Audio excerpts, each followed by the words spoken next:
अगर आप अपने पति से कभी ऊंची आवाज में बात भी करती हो ना, तो समझ लो आपका पातिव्रत धर्म नष्ट हो चुका। कई माताओं की आदत होती है पति को झाड़ने लगती हैं, जोर जोर से चिल्लाती हैं। याद रखना, जो पत्नी अपने पति पर रोज रोज झगड़ा करती है या ऊंची आवाज में बात करती है या अपना ऑर्डर जमाती है, तो बुरा मत मानना भैया, ऐसे पति की आयु क्षीण होती है।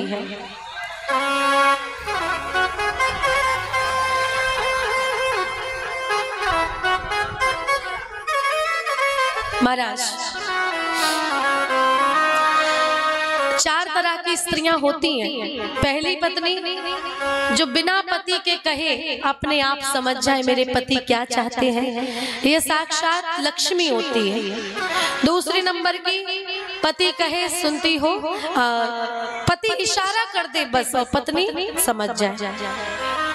तीसरे नंबर की, पति कहे आज 4-6 लोग आ रहे हैं तो उनकी सेवा करना है, तुम्हें नाश्ता पानी, तो पत्नी कहे चिंता मत करो मैं हूँ।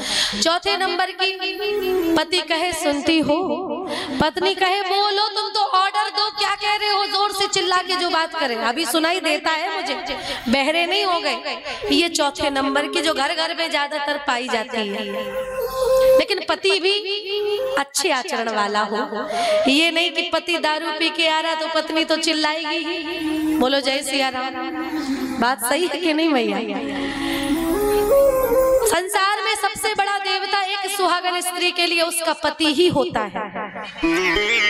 आपके पति के शरीर का दाहिना अंगूठा अगर आप अपने पति का नाखून धो करके, दाहिना अंगूठा धो करके उस चरणामृत को अगर पान करती हो, तो याद रखना सारे देवता आपसे खुश हो जाते हैं, प्रसन्न हो जाते। बोलो जय सिया राम।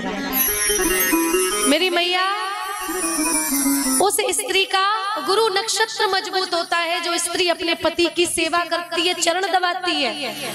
और पतियों को भी अभी करवा चौथ आएगी तो पतियों को अपने पत्नी को चांदी की पायल गिफ्ट करने से पति का भी शुक्र नक्षत्र मजबूत होगा, सारे काम सफल होने लगेंगे, बनने लगेंगे। अपनी पत्नी को सदा सर्वदा खुश रखना चाहिए, कभी भी टॉर्चर नहीं करना चाहिए, रुलाना नहीं चाहिए। देखो मैं दोनों चीजें कहती चली जा रही हूँ ताकि आप भी बुरा ना मानो, आप भी बुरा ना मानो। जो सही है वो मैं बताऊंगी। पत्नी को जो इंसान रुलाता है और बाहर सबको खुश रखता है, ऐसा पति की जेब खाली हो जाती है धीरे धीरे। हाँ। तो मेरी मैया, मेरे बाबा, आपकी पत्नी अगर आपसे कुछ डिमांड करे सोना चांदी का तो देते रहना चाहिए, क्योंकि पत्नी अगर 10,000 की कोई नाक कान की चीज लेगी, आगे चल के वो 50,000 की हो जाएगी। और आप अगर 50,000 की कोई गाड़ी लोगे 1 लाख की, तो वो धीरे धीरे आकर के 30-40,000 की हो जाएगी। तो इन्वेस्टमेंट के हिसाब से भी सही है।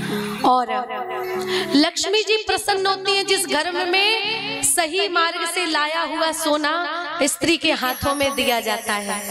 जो पुरुष अपनी पत्नी को कमाया हुआ सारा हिस्सा थमा देता है, तो याद रखना वहां लक्ष्मी सदा सर्वदा बढ़ती रहती है, क्योंकि घर की लक्ष्मी पत्नी होती है। बोलो जय सिया राम। और मेरी मैया, आपको भी मैं बता दूं, एक पत्नी को अपने घर का कोई भी चीज अपने मायके नहीं देना चाहिए। अगर आप अपने घर का पैसा, कोई वस्तु मायके देती हो, तो ऐसे घर में वो स्त्री तो नरक जाती ही जाती है, उसके मायके वाले भी नरक जाते। बोलो जय सिया राम। बुरा मत मानना, जो सत्य है वो मैं बता रही हूँ, बाकी आपकी मर्जी। मैं हाथ पकड़ने नहीं आ रही, ऐसा मत करो। जो सत्य है वो मैं बोल रही हूँ। लड़की अपनी बेटी के घर का पानी तक नहीं पीना चाहिए, ऐसा शास्त्रों में बताया गया है कन्यादान के बाद। और कई लोग ऐसे होते हैं बेटी से पैसा मांगते हैं कि जरूरत है दे दो, कभी कभी चल जाता है, वापस कर देने चाहिए बाद में समय पर, लेकिन बेटी का कभी भी कर्जा नहीं लेना चाहिए, नहीं तो 7 जन्मों तक आपको चुकाना पड़ेगा। महाराज ऐसा शास्त्र कह रहे हैं।